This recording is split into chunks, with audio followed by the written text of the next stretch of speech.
ما عملش. ما هو لعب وقت ده. اقول لك على حاجه، لا ده اللي بيفهموا كوره وربنا اداهم الفكر يا عم فاروق. لا نزل الراجل اللي نزل غير مجريات المباراه كلها.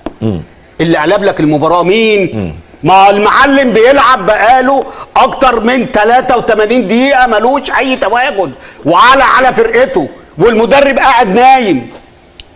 مين السبب اللي خلاه؟ بس هو المدرب مقتنع ان كان امام يكمل بدليل ان هو خرج. لا هو عنده تعليمات ان ده ما يخرجش، والندفد والسوليه عنده تعليمات ان ده ما يخرجش. اسمع بس الكلام زي ما النهارده. تعليمات من مين يا كابتن؟ اسمع الكلام مين بس؟ زي ما بص زي ما انت عارف اداره الاهلي عمرها بتتدخل يعني. مين اللي قال لك الكلام ده يا عم؟ ده الكلام ده عليكم انتوا، ما يخرجش ويضر الفريق يعني. لا هم بيشوفوا ان الراجل يعني هيخرج في حاجه. طبعا ماشي خلاص. وكل الناس مثلا شايفه ان امام ما كانش في حالته، ما يخرجش عشان الفرقه تخسر يعني. لا ما عشان الاداره قالت لكولر ما تطلعوش. ايوه خلاص في تعليمات زي ما كهربا لعب النهارده. ما كهربا ما كانش هيلعب، ما هو كان مودست، بس في ناس قعدت تصفر له ودنه لاعب كهربا وعنده حق ان لازم يلعب كهربا طبعا. ما دي للمصلحه العامه. بس في وقت من الاوقات انا لو مدرب وشايف امام بالشكل ده هغيره. سيبك بقى من اي كلام بقى واي شتيمه.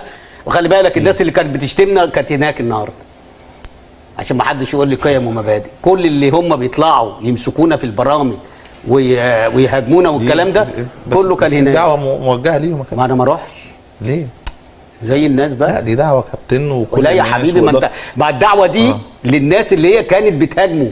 الافضل ان انت ما تروحش كابتن. خليك كده. لا مش شغلهم. لا هم رايحين شغلهم اعملوا من هنا من البيت. معلش هو لا توجيه دعوه. ما علينا، انا مش عايز اروح للحته دي يا كابتن رضا. ما هم ماسكني هاريني، ما هو مش هارينك انت، ما انت عادي.